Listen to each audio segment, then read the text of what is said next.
donation of Sefer Torah. Someone donated the Torah scroll to religious institution, can be yeshiva, can be synagogue. Is that person, upon moving to a different location, can take it or not? That question was asked the Rabbi of Chebin, Rav. In general, he brought the Shach and the Magen Giborim, the great poskim, that since the mitzvah of writing Sefer Torah, it's incumbent upon each and every individual. Therefore, a person has the right to relocate and take it with him, versus if it's a parochet, if it's a curtain, crown of the Sefer Torah, mantle and other things, then it's a gift, and therefore it belongs to the congregation, the yeshiva, whatever a person does. So you see part of that discussion indirectly in our sugya. We're going to speak in a manner of disputation in a burial expenses between two parties. Meaning, we have a shomer at Yavam, for those who are not familiar. You have two brothers, Reuven and Shimon. Reuven married, let's call her Tamar. He passed away with no children, and Tamar is now in the waiting period for his brother to either marry her in a Levirate way, or to have a chalitza, meaning to release her. At that time, in her period of waiting, the brother Shimon, he was either about to do one of the two, either about to marry her or to release her. She passed. And the question is, it was a state that left from her, both, let's say, from her father's house before she got married, and from her late husband. So the dispute here is that you have the heir from her father who claimed the rights. You have the brother who is a shomer Yavam, who is the waiting to marry her, who claimed the rights. So the big question is, who has the burial expenses? Who needs to take care? Because let's face it, sometimes burial expenses can be a large amount. If you think in a practical way, if you transfer a body to Israel, for example, the whole burial expenses, it's huge sometimes. So here, we learn in the Mishnah so far, yesterday, that if you go by those who hear from the original husband, the one who passed away, so you go one direction, they need to take care. But if you tell me that the burial, kvura bimkom ketubah, that the burial is an exchange of ketubah payment, so therefore you go the other way. So again, either you go by nichse milog, which means the Mishna said the estate that she brought from her father, so therefore they need to pay the burial expenses. Versus if you go by the soon-to-be husband that's supposed to possess the estate, so therefore part of that is the obligation from his late brother of Ketubah, the marriage contract, and he needs to pay the burial expenses. That's part of our discussion.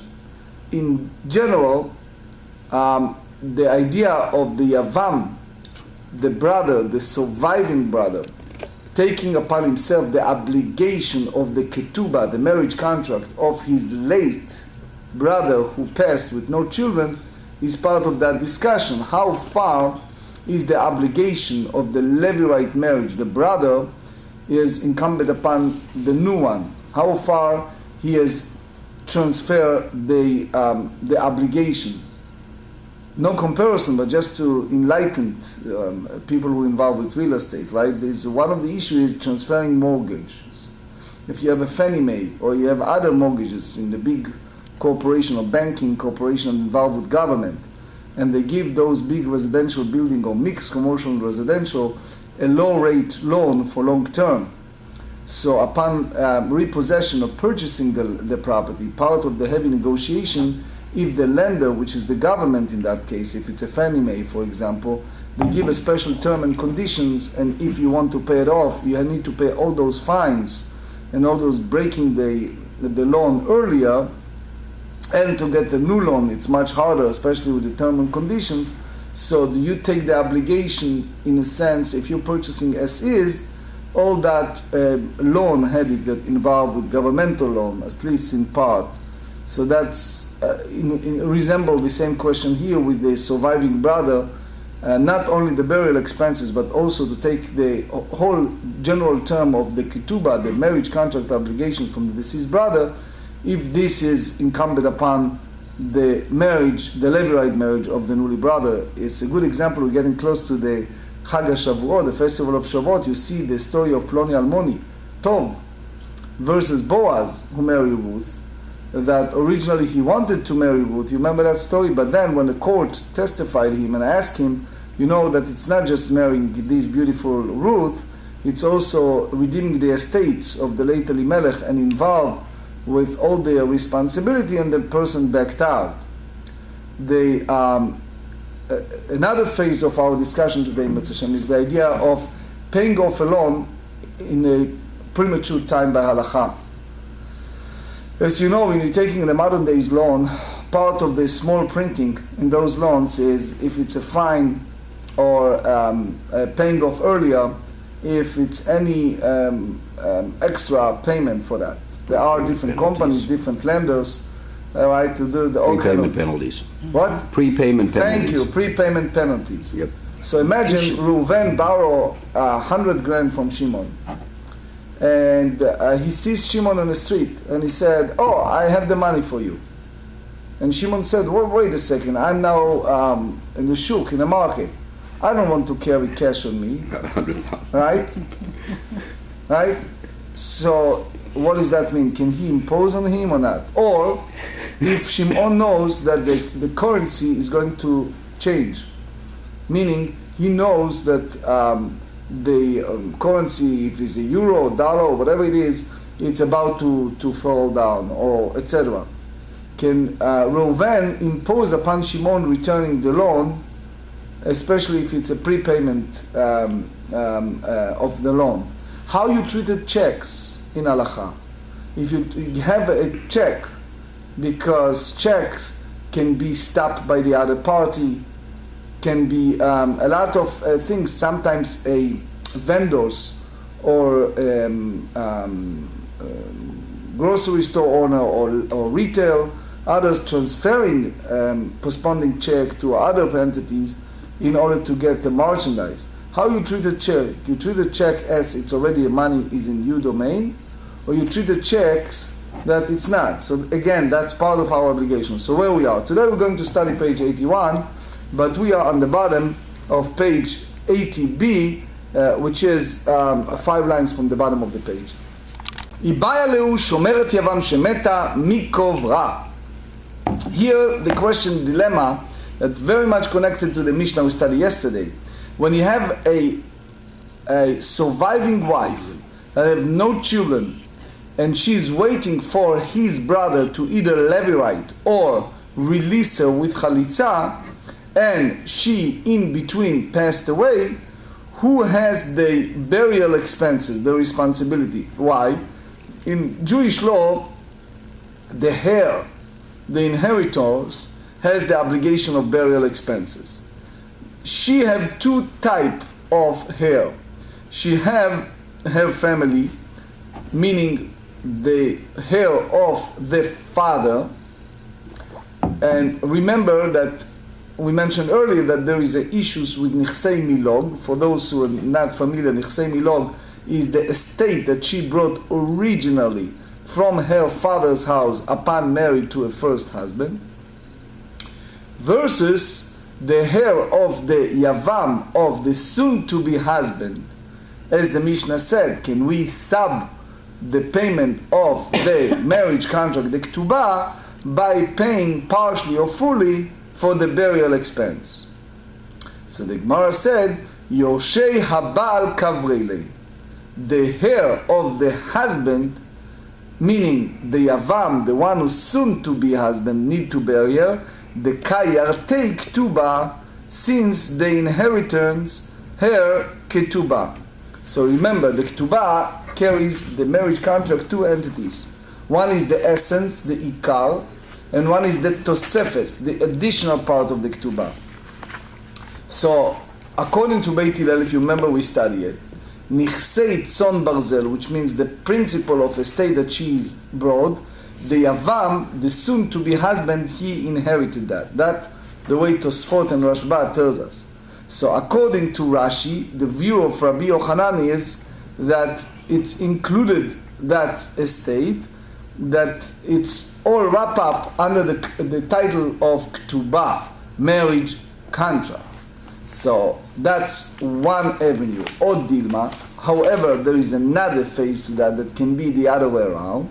Yorshea Av Kavrele, the heir of the father, meaning her original family has the responsibility for the burial expenses.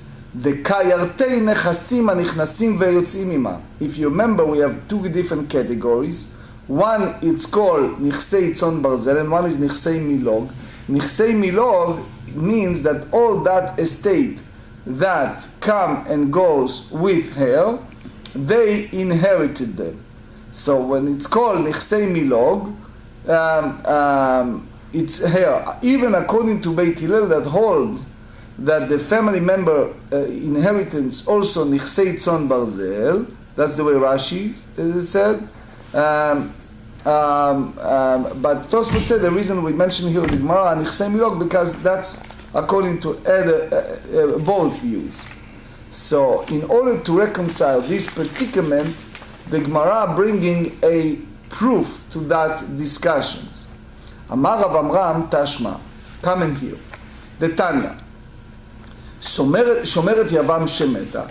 If you have a waiting for her Yavam, meaning the newly widow, she is waiting for soon to be husband, and she passed away. Yorshea 81. Yorshea Ketubata Chayavim Bikvurata. Meaning those who inherited the marriage contract, they are obligated to pay the burial expenses. Which means, according to this source, those who inherited the marriage contract, which is the Yavam, the soon-to-be husband, the surviving brother of the deceased, he is the one who has to take care of the burial expenses. You can go further and derive this from the Mishnah. Amar Abaye, Af ana nametanina. We learn in the Mishnah, which is going to be in Mitzvah soon, on page 95b. Almana nizonet minichsei yatomim. The widow, she can support herself from the estate of the orphan, which is the heir of her late husband. Umaaseh yadea shelaem. In exchange, if she is a breadwinner, which means she bringing an income, that belongs to them. Why? Because this is the rabbinic institute. It has to be a two-way street. In one hand, you are living in the estate that belong to those heirs. On the other hand, they want to feel that it's a two-way street.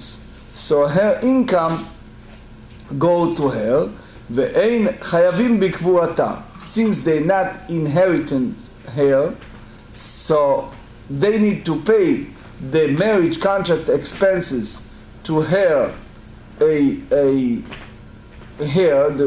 because in the usual way, when a person passed away, his children inherited his estate, and they have the obligation to follow the stipulation, the condition of the Ketubah contract, from the exercise that from the estate.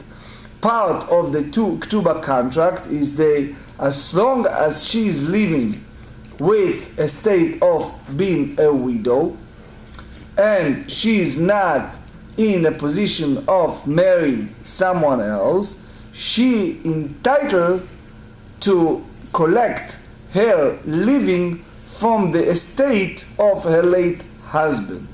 So as long as she does that, she is not collecting the marriage contract commitment that originated by her late husband. If she passed away while she was a widow, the heir of her late husband needs to pay the Ketubah, the marriage contract obligation to her inheritors. So they said, Yorshei Ketubta, Chayavim Bikvurata, the heir of her marriage contract, they need to pay for all the burial expenses. Now remember that the language of the Mishnah is plural. They use the word Yorshei, not Yoresh, Yorshei. Ve'ezoi almana sheyesh la shnei yorshim. What type of widow has two, which means the yorshim, the heir of her marriage contract, and the heir of the rest of her estate. Ve'omer zo shomeret Yavam. That's a side note that we derive from the Mishnah. That's the way the Ritva and Marshal said, which means that since she is Shomeret Yavam, she is waiting for someone, so therefore she is in a situation that Yavam, the soon to be a husband, he inherited her Ketubah contract, and the family members inherited the rest. Tosfot commented that, wait a second, if you have a heir as a children, she cannot be Shomeret Yavam, because the whole concept of Yibum is if you do not have children. So Tosfot tried to say that is just a case sample. It is just an example of this disputation over burial expenses. I must comment on that and tell you that one of the first funeral that I officiated almost 2 decades ago in New Jersey, when I was served there, was one of those painful funerals of a woman that have 4 sons and 1 daughter, and the Menorah Chapel on Vauxhall Road in New Jersey. He took me aside before they start the service, and he gave me 5 different ribbons, to cut those ribbons. And he says the children are in 5 different rooms because they don't talk to each other, so we need to do the Kriya separately. So later, one of the horrible big to-do, I see it in this country a lot, unfortunately, it was, they have those limos that follow the hearse. So who is limo first and who is the second in the procession? You see that in a wedding in America, and you see that in a burial. People are like beyond morons when it's come to this. The honor, it's a subject that is unbelievable. But here you see part of this disputation. If it was a peace and love, it was nice. But because money involved, sometimes the Gemara said it's better for a person to die poor. But it's money involved, so here you have a disputation. Sometimes it's just to get even. It's not so much it's the principle. It's not the money. Many times they claim that. So one of that is the idea that who is take care of the burial expenses? Is the one who gets most of the money, or the other party? If it's the heir of the original family, or the heir of the here in this case is the soon-to-be husband, or the second one. Amar Rabba, Veleima ach ani yoresh, ishto en ani kover. Guess what he said? You have 2 brothers, Reuven and Shimon, right? Reuven passed away. Shimon was waiting to Levi Tamar, right? Let's be practical. Tamar married Reuven because she was his wife. She and Shimon was not so friendly over the time. But now she said, all right, I'll marry him, not because she was so crazy about his brother, right? Now, Shimon wants to marry her for all kind of reasons, right? And now she passed away. So he is all frustrated. So he come to us and he said, hey, I am inheritor of my brother, which mean I am the heir of the Ketubah contract of his wife because of my brother, not because of her. And therefore, his late wife, I am not taking care of the burial. So Abaye responded, and he said, Amar le Abaye, משום דבאים עליו משני צדדים, meaning you cannot eat the cake and leave it full, right? So he said, אם אחיו יורש, if the brother is the heir, יקבור את אשתו. Hey, you also need to bury her. ואם אינו קובר את אשתו, if you don't bury, ייתן כתובתה, so let him pay the inheritors, the heirs, to the Ketubah, which means here you see a sort of equation between burial and paying the Ketubah, the marriage contract. Since you do not want to take care of the burial, you not have the right to possess the Ketubah. The son of the Noda Yehuda, the great rabbi lender of Czechoslovakia, his name is Reb Shmuel. He wrote a responsa that based on this disputation. Here is the situation. You have Reuven that he sues, let's say, over $1,000. I'm just using the terms that we understand. He is suing basically over two different actions. One action, one entity that he claimed entitled to 500. Another action to another entity that he claimed for another 500. You have three judges sitting in the rabbinic court. One judge said over the situation A, he deserved nothing. Over the situation B, he deserved 500. The second judge said, this guy deserved nothing from neither one. The third judge said, no, the situation 1, he deserved 500. The situation 2, he deserved nothing. So here you have a situation that since Reuven is suing Shimon for 1,000 over two different actions, Shimon said, hey, since we go by the majority and the majority of the Bedin in all these three different Dayanim, each case was 2 to 3. It's always 2 to 3. I'm out, I don't pay anything. So Reb Shmuel, the son of Noda Yehuda, came in and said, you go the other way around. Each of the claim you're dealing with a wrap-up bet din in a sense that you go by the majority in both ways. So since you go in the majority in both ways, they basically sees that is, if you wrap up the whole three together for the whole both ways, you see that there is a notion from 2 out of 3 the thing that at least one action deserve payment. So if you wrap it up, you have to pay 1,000, just the other way around. Anyway, it's based on this subject. I'm just showing you how those sugyot have a lot of practical halachot. Amar le, so Rava said to Abaye, Hachei ka'amina, ach ani yoresh. I inherited the brother, et ishto en ani kover. ואם משום כתובה לא ניתנה כתובה לגבות מחיים. If you talk about כתובה, wait a second, the marriage contract cannot be collected during the husband's lifetime, but only after his death. So this is the Yavam. Who is what? Is the first husband, replacement. So he said, wait a second, I suppose to continue with her. Why? Because if you look carefully at the Ketubah contract, they said this Ketubah in effect as long as you not marry someone else. So the moment it's happened, it's called Shtar ha'omed ligbot kegavui dami. So you cannot run away. So Reb Chaim and Volozhin have a discussion here. When exactly the chiyuv, the real obligation, the chalot, the real obligation of the Ketubah contract starts? Let's think together. Husband signed a Ketubah to his wife. When that Ketubah is an effective one, is from that very moment? Is that from the moment the husband passed? Is that from the moment that she allowed to marry someone else?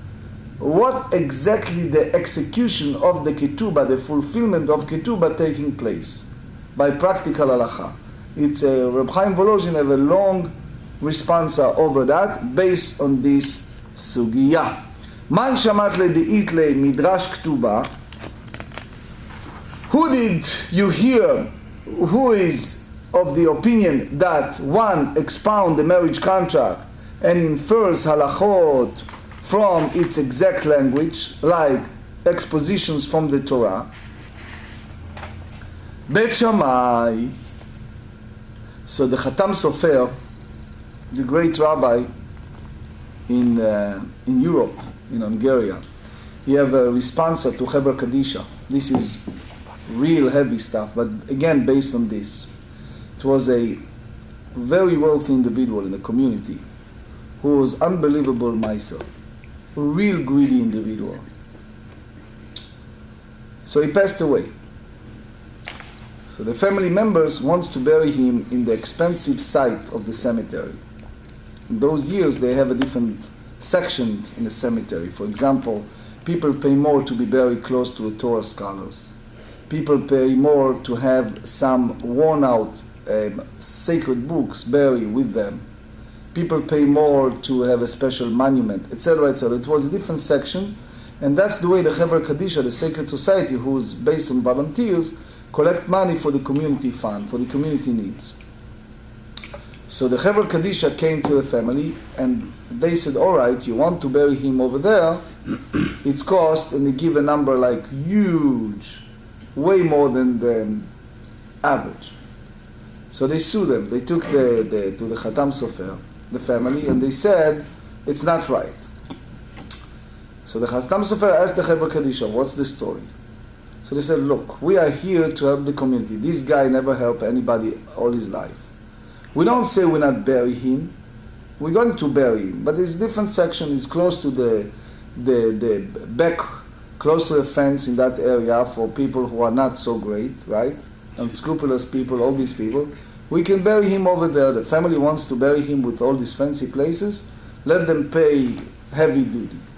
So in short, it was a big discussion. The bottom line, the Chatam Sofer, look, you see the story of the cave of Machpelah, the famous story of Esav and Yaakov. So you see here that they overcharge. It was, and Yaakov, in a sense, it happens. Abraham paid, yeah. Yeah, Abraham said it's Esav and Yaakov. It can go the whole story in the Torah, all the consequences. The Chatam Sofer said, yes, the Hever Kadisha has the right, since they don't declare that they do not want to bury, they agree upon burial. It's just you want a fancy place, they can institute the price they wish to, and they have the right to do it. Anyway, it's based on this discussion. Beit Shammai v'sham'inan, and we derive from that, lehu lebeit Shammai da'amri, shtar ha'omed ligvot kegavui damei. So they said, look, if you have a document that is ready to be collected, is considered collected. So here you say the same thing, it should be considered as though she had already claimed her marriage contract, and he cannot claim to be acting as his brother's heir. Now, Abaye bring a proof to the view of Beit Shammai that if you have a contract, it's considered document that is ready to be collected, is considered collected. Here is the proof from the story of Sota. The Mishnah said in Tractate Sota, page 24. Let's start with the point of departure. What is a Sota? Sota, the Torah gives us a situation. Unfortunately happened. The husband suspected his wife to be unfaithful. So the Torah bringing all these rituals that first he warned her not to go with certain men, and etc., and there's a lot to do. So eventually, the Torah said in the book of Numbers, chapter 5, he brings her to Jerusalem, the Kohen take a scroll, write the name of God, combine it with water, she drink it. So as just a side note, they said that this formula will not work if he was also not faithful. It has to be a two-way street. But anyway, if it turned that she was not, woman that was acting unfaithful way to her husband, she loses her Ketubah's right by Jewish law. So here we say the situation, Metu balehem ad shelo shatu. So he is about to take her to Jerusalem. He ride a donkey and he's about to go to Jerusalem, and he passed away.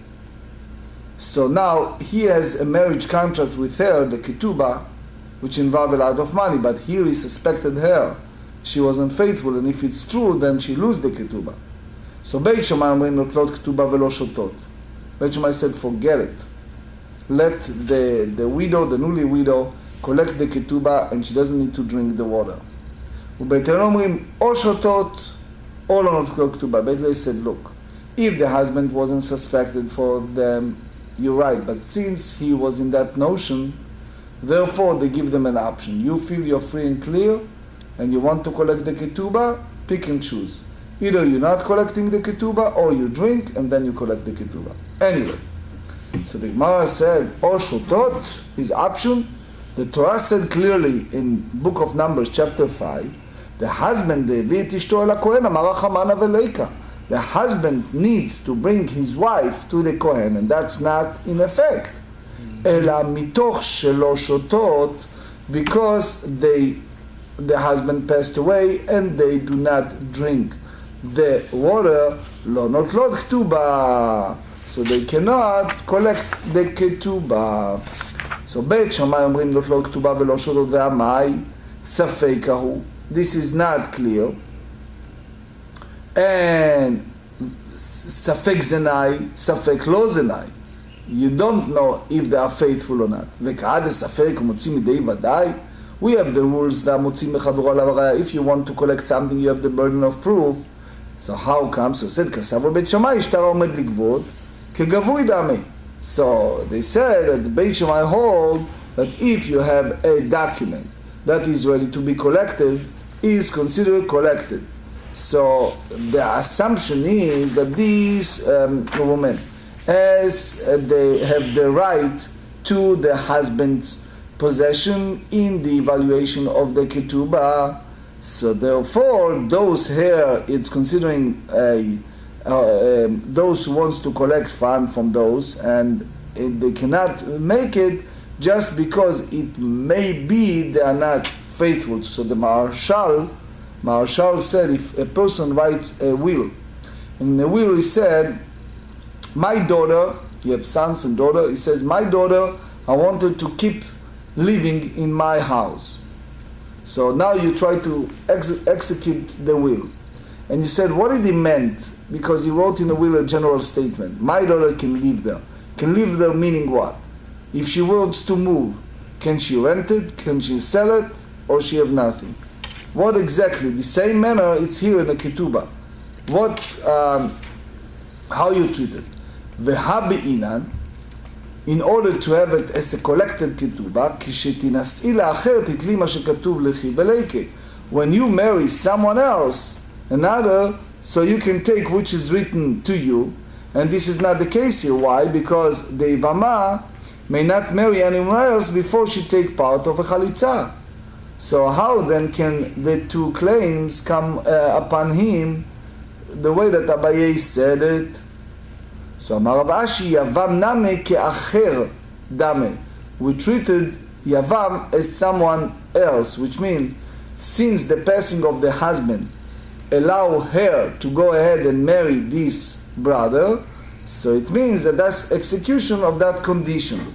That if that happened, you can marry the one. Now, the Rabbeinu Asher, the Rosh, asked a question. How you treated Isha Katlanit? Isha Katlanit is the one that at least 2 husband passed away. And it's an issue for her to get married. So now, if she married, and the 3rd husband now passed, and it's a Ketubah contract, is that something that she can execute it or not? Since at the first place, we said that she should not get married. The answer is, the Rosh explained, that you have Chalot Kiddushin, you have Kabbalah, you have the effectiveness, the validity of the Kiddushin. So therefore, even it's only after the fact, she can collect that. Versus Shomeret Yavam, the one that waiting for the Yavam to marry her, there is no Chalot Kiddushin, is no any Kiddushin otherwise. So therefore, Yavam considering B'diavad as someone else, as a stranger. Furthermore, the Meshech Chochmah, when he commented over this the Sota portion, Naso, the book of Bamidbar, book of Numbers, chapter 5, the Meshech Chochmah asked a question, how you treated that. You have a Sota, and they said one of the things that happened is if she have a zchut, if she have a special merit, it may be that even she wasn't faithful, that water will not works. So how you treat it? So he said the truth is this formula for most of the cases. So therefore he called it cheskat kashrut versus riuta, which means that since you do not have any other proof, you hold that in a sense that she was faithful, and therefore the husband can go ahead and live with her with no chashash, with no fear. It's beautiful Meshech Chochmah. Anyway, שלח לרבה לאביי ביד רב שמעיה בר זירא. ומי ניתנה כתובה לגבות מחיים? Do you mean to say that the marriage contract of a Yavama can be collected during his lifetime? והתניא רבי אבא אומר, שאלתי את Sumchus, it's one of the rabbis, hear about a Yavam, it's already did the Levirate marriage, הרוצה שימכור בנכסי אחיו.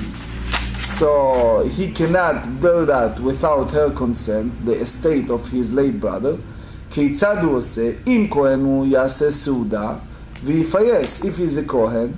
So meaning if he divorces her, he cannot have her back, because a divorcee cannot marry a kohen, as you know by the Torah law. So what did he do? He make a big feast, and she will drink wine, etc. And then he appease her to allow him to sell it, right? אם ישראל הוא מגרש בגט ויחזיר. If it's a regular Israel, he give her a get, and then he marry her. So how it works? So at some point he obligated to pay her only for the sum of the marriage contract, and the rest of the property is then no longer mortgaged for it. While they are divorced, he may sell the property, and then subsequently he married her. 21. ואיסתל כדעתי ניתנה כתובה לגבות מחיים, if you tell me that the כתובה can be collected during the lifetime, נייחד לשור כתובה והשאר לזבין. So you can give a part of the כתובה and the rest you can sell. So his discussion among the early rabbi, the Rishonim, what do you do with situation of loan that someone wants to make a pre-payment? Is especially if the coin, the currency, is in a concern that is a rumors that currency is going to down.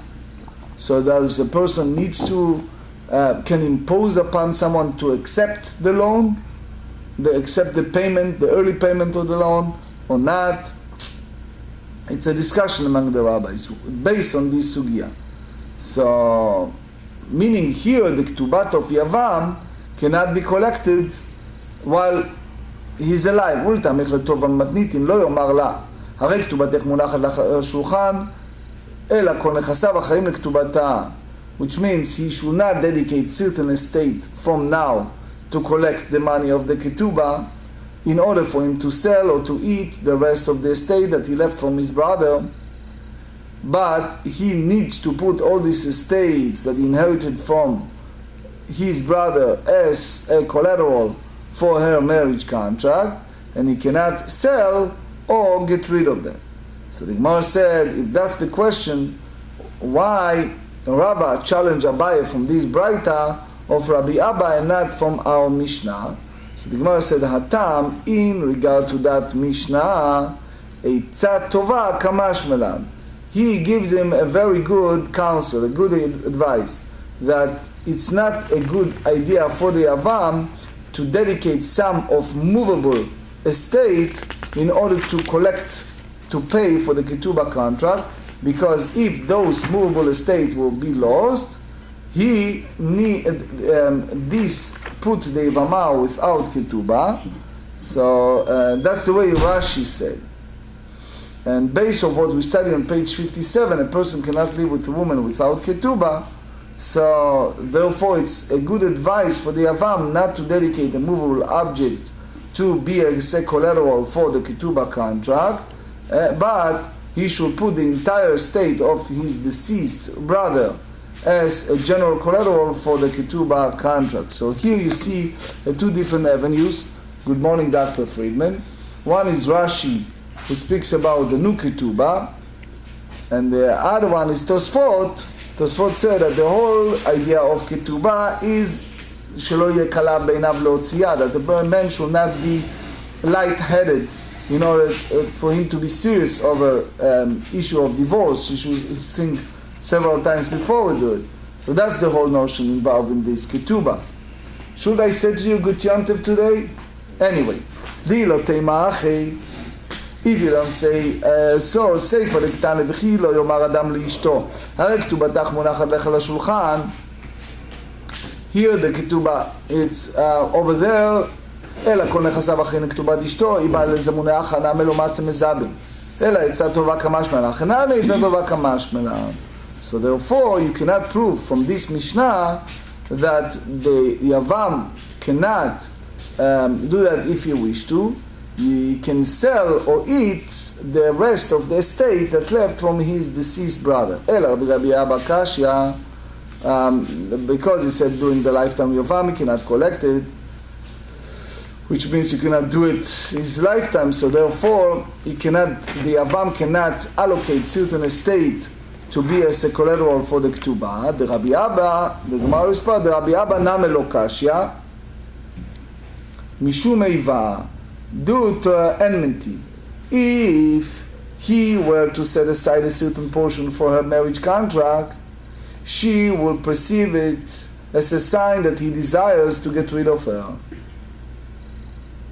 So if he divorces and remarried her, she will realize that it's only a ploy to allow him to sell the property and does not indicate his desire to divorce her. So again, you derive from that the whole issue of checks by halacha. How you treated checks. It's not considering as a gavui, as someone who collected or not. So the Maharsham, the rabbi of Lemberg, he tried to say that it is because it's in your hand, but not everyone agree with that, because let's face it, when it's come to checks, the other guy can do a lot of things. He can go to a bank and pay to stop the check, he can play around, especially with checks that it's transferable.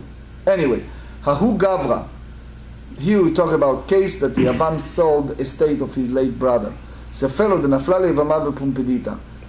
This is like a very sneaky story between brothers. So let me give you the overview so you see what's involved. You have three brothers, Reuven, Shimon, and Levi. Reuven married Tamar, and he passed away. A lot of money involved with that estate. Now Shimon wants to marry Tamar. Levi realized that the moment Shimon married Tamar, he takes all the money that the oldest brother have. So he did something very bad. He said, guess what?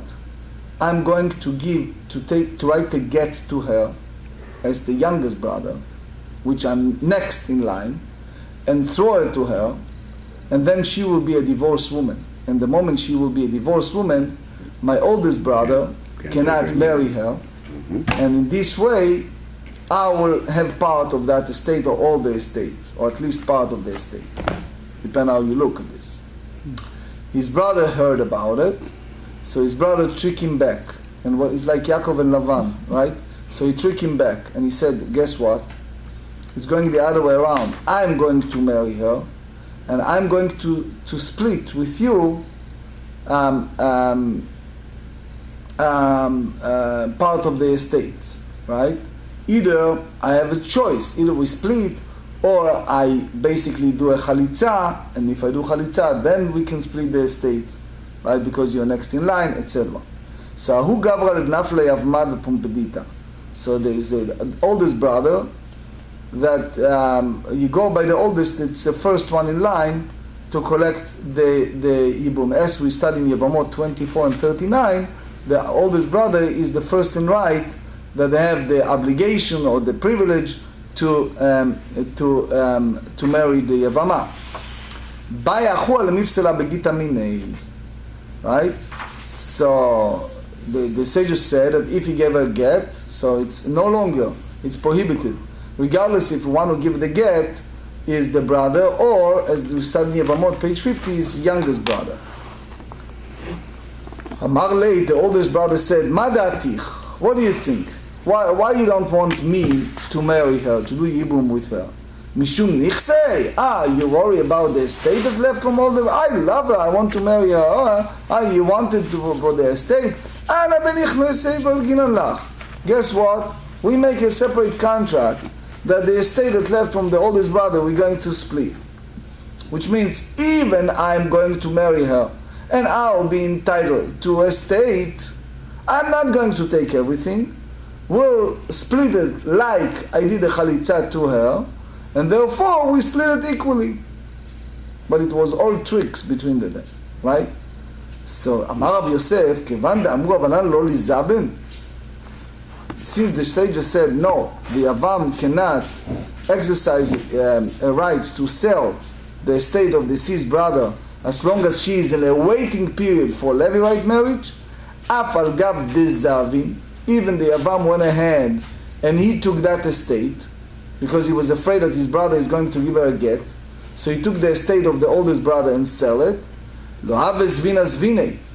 That estate is not effectively sold. Right? Because it's in a way illegal. The Tanya. מי שמת והניח שומרת יוון והניח נכסים במאה המנה. The same case, right? אבל פי שכתובתה אינה אל המנה. Even the man of Ketubah is only 100. Right? Because remember, the betula and almana, the almana is 100, betula is 200, right? לא ימכור, the Yavam cannot sell the estate, שכל נכסיו, because all the estate of the deceased brother, אחראין לכתובתה, is the one who had the guarantor to pay the marriage contract of the newly widow, the שומרת יוון. I had disputed what Rav Yosef said. אמר לאביי, וכל אחד אמרו, הבנן לו זבין. It's that true that every time the sages said that the person cannot sell, if he did it in effect, but after the fact, you mean to say that it's not an effective sale, I can bring you a proof. We learned in the Mishnah on page 78, women that have a estate from the time that she was betrothed, Bet Shammai timkor. The Bet Shammai say that she allowed to sell them, but the אומרים לא timkor, she will not sell it. אלו ואלו both said that בדיעבד after the fact, מודים שהיא מכרה ונתנה קיים, that it means that according to view of Beit Hillel, which means we find a place that the sages hold that you cannot sell something, but b'diavad, after the fact, if it's sold, this is effective sale. שלחו עליה כמד רבי חנין בר פאפי, שלחה כדרב יוסף. אמר רבי עטו רבי חנין בר פאפי, KP תללי. So Rashi explained the word KP, I explained in my book, נזמים, כלומר במי פיו הנאה דבריו, ומה שאתה נתן בו כששלחה. So Rashi here explained the connection between משל and נמשל. I explained in my book. שלחו עליה כמד רב מניומי ברי דרב נחומי, שלחה כדי אביי, ואי אמר רבי יוסף תמה אחרינה, שלחו לי, נפקא רב יוסף ואשכח. דתניא, הרי שאנו שבאחיו, הוא מת וניח שומרת יבם, לא אמר הואיל ואני יורש, החזקתי, אלא מוציבים יבם ויקח בהם קרקע ואוכל פירות. So אביי rejected, אמר לי אביי ודילמה דתבה לי, עבדו לי. Maybe the sages did according to the way that they think is the right thing, which means it's not a forceful way to take from the Yavam, it's just a good advice that he should purchase a estate and he should not use the amount of money for himself. That's, if he does that, then he loses the principle. Amar Lei, Rabbi Yosef rejected that, and he said, Tanat Tanei Motzi'in. He says, we learn that we can collect it. Ve'i amart lei, and if you tell me that the tavale avduli, ve'at amar the tavale avduli, which means motzi'in, it's a forceful way. It's not that this advice. So the continue of the story, Hadu shalchu akamei de Rab Manyuni bered Rab Nachumi. So they sent again this question. אמר לו אחי אמר רב יוסף בר מנימי אמר רב נחמן, זו אינה משנה, which means that it's not authoritative. מה איתמה? The reason, אילמה משום דאבו למיטלטל, if because it's a movable object, movable property, as it's not present, ומיטלטל לכתובה לא משעבדי, and the movable property is not mortgaged to a marriage contract, it's only land can be mortgaged for this purpose. Such as argument does not negate the braita. So Dilma Rab Meir Hida Amar Metaltel Mishabde Lektuba. Rab Meir hold that movable property is mortgaged to a marriage contract. Vela Mishum Damar La'at Lav Ba'alat Dvarim Didiyat. But because you tell me that you are not litigant, which means you don't have a legal dispute between the Ben and the Yavama. So the idea is that what he claims, that she is not a party of this suit, as he owes money to his late brother, so therefore she cannot claim the money from him by arguing that it is a mortgage for a marriage contract. To Dilma Rabbi Natani, maybe this bride follow Rabbi Natan, the Tanya, Rabbi Natan אומר, מנין לנושה בחברו מנה בחברו מנהים שמוצאים מזה ונותנים מזה, תלמוד לומר, ונתן לה שרשם לו, this is במדבר 5.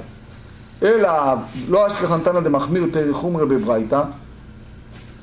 You do not have any Tana with the stringence of these two stringencies regarding to a marriage contract, חומרה בכתובה, אלא, איקרא במאיר, איקרא בניתן, either this follower of Meir who say that movable property is mortgaged to a marriage contract, or Rabbi Natan.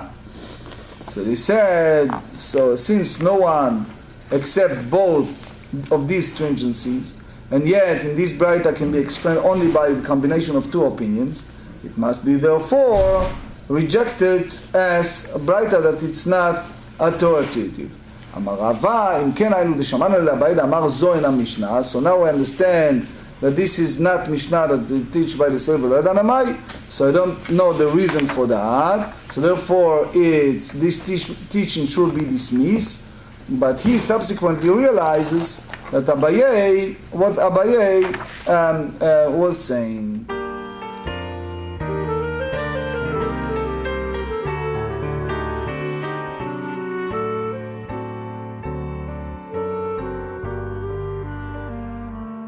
Boyachem leshuloim malachai yeshuloim malachai